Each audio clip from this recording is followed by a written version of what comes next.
유럽 한복판에서 3년째 전쟁이 계속되고 있습니다. 2022년 2월부터 시작된 러시아와 우크라이나의 전쟁은 2025년 현재까지도 멈추지 않고 있거든요. 도대체 왜 이 전쟁이 시작됐고 왜 아직도 끝나지 않는 걸까요? 오늘은 이 질문에 답하기 위해 두 나라의 역사 속으로 들어가 보겠습니다. 사실 이 전쟁의 뿌리는 생각보다 훨씬 깊습니다. 1000년도 더 된 역사에서 시작된 복잡한 관계거든요. 러시아와 우크라이나, 이 두 나라가 사실은 뿌리가 같다는 걸 아시나요? 9세기로 거슬러 올라가면 현재 우크라이나 수도 키이우를 중심으로 키예프 루스라는 나라가 있었습니다. 이 나라가 바로 러시아, 우크라이나, 벨라루스 세 나라의 공통 조상이었거든요. 그런데 1240년 몽골 제국의 침공으로 키예프 루스는 완전히 파괴됩니다. 이 사건을 계기로 두 지역은 각자 다른 길을 걷기 시작했거든요. 북동쪽에서는 모스크바 대공국이 힘을 키워 오늘날 러시아가 됐고, 우크라이나 땅은 리투아니아와 폴란드의 지배를 받으면서 독자적인 정체성을 발전시켰습니다. 폴란드의 압박을 피해 남쪽으로 밀려난 사람들이 코사크가 됐는데, 이들이 훗날 우크라이나 정체성의 핵심이 되죠. 1654년 코사크 지도자 흐멜리츠키가 폴란드에 대항하기 위해 러시아와 손을 잡습니다. 페레야슬라프 조약이라는 이 협정을 두고 러시아는 우크라이나가 자발적으로 합병됐다고 주장하지만 우크라이나는 단순한 군사동맹이었을 뿐이라고 반박하거든요. 이 해석 차이가 오늘날까지도 갈등의 씨앗이 되고 있습니다.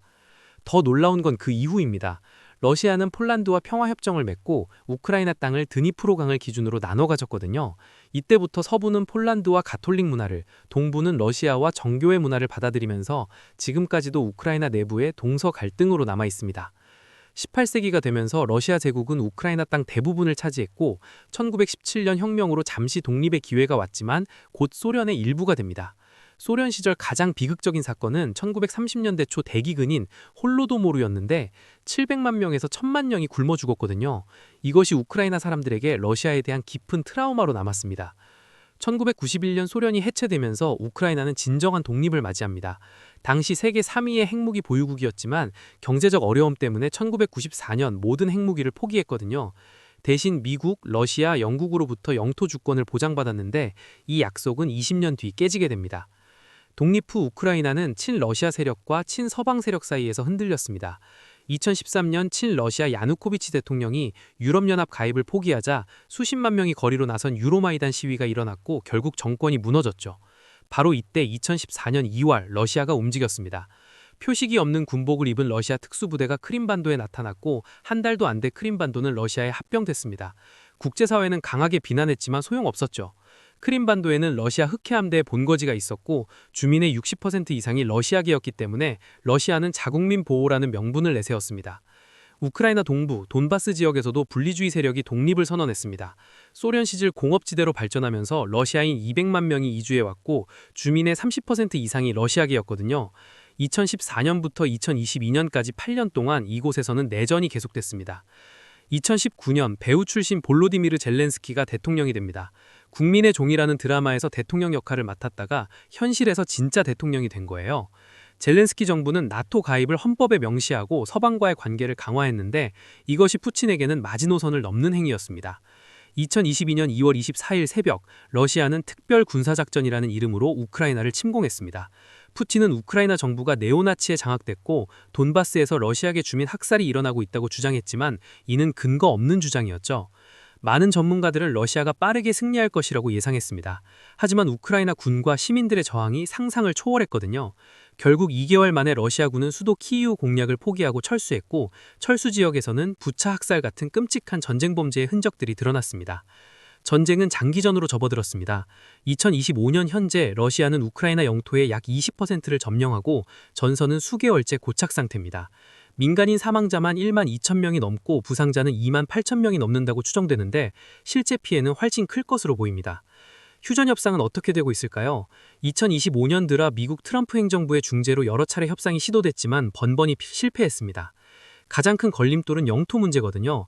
러시아는 현재 점령 지역을 인정하라고 요구하지만 우크라이나는 모든 영토를 회복해야 한다고 주장합니다. 우크라이나 국민들도 전쟁에 지쳤습니다. 2025년 7월 조사에 따르면 69%가 협상을 통한 조기 종전을 원한다고 답했지만 76%는 러시아 요구대로 영토를 양보하는 것에는 강력히 반대했거든요. 전쟁에 지쳤지만 항복은 할 수 없다는 거죠. 왜 이 전쟁은 끝나지 않는 걸까요? 양측이 생각하는 승리의 정의가 완전히 다르기 때문입니다. 러시아는 우크라이나가 나토 가입을 포기하고 현재 점령 지역을 인정하길 원하고, 우크라이나는 모든 영토를 회복하고 나토나 EU에 가입할 권리를 유지하고 싶어 합니다. 푸틴은 2022년 1월 연설에서 우크라이나가 진정한 국가가 아니며 레닌과 소련이 만들어낸 인위적인 존재라고 주장했습니다. 러시아와 우크라이나는 역사적으로 한 민족이고, 우크라이나의 독립은 러시아 영토를 인위적으로 분할한 결과라는 거예요. 하지만 우크라이나 사람들은 키예프 루스의 정통 계승자는 키이우라고 주장하며, 폴란드와 리투아니아 지배를 받으면서 러시아와는 다른 독자적인 정체성을 발전시켰다고 반박합니다. 경제적인 측면도 중요합니다. 우크라이나는 유럽의 빵바구니라고 불릴 만큼 비옥한 토지와 풍부한 자연자원을 가지고 있거든요. 게다가 러시아의 천연가스 파이프라인 대부분이 우크라이나를 거쳐 유럽으로 가기 때문에 경제적으로도 매우 중요한 위치에 있습니다. 역사를 돌아보면 이 전쟁은 단순히 영토 분쟁이 아니라는 걸 알 수 있습니다. 1000년 넘는 복잡한 역사, 정체성의 문제, 지정학적 이해관계가 모두 얽혀 있거든요. 푸틴에게 우크라이나는 단순히 이웃나라가 아니라 잃어버린 러시아 세계의 일부고, 우크라이나 사람들에게는 독립과 주권이 생존의 문제입니다. 전쟁이 시작된 지 3년이 지난 지금 전 세계는 여전히 이 전쟁의 결말을 주시하고 있습니다. 이것은 러시아와 우크라이나만의 문제가 아니라 국제 질서, 에너지 안보, 식량 위기 등 전 세계적인 영향을 미치고 있거든요. 한반도의 우리에게도 남의 일이 아닙니다. 언젠가 이 전쟁이 끝나는 날이 올 것입니다. 하지만 그날이 언제일지, 어떤 형태로 끝날지는 아무도 모릅니다. 한 가지 확실한 건 이미 너무 많은 사람들이 희생됐고, 하루빨리 평화가 찾아오기를 바라는 마음뿐입니다. 이상 오늘도 알쓸별잡이었습니다.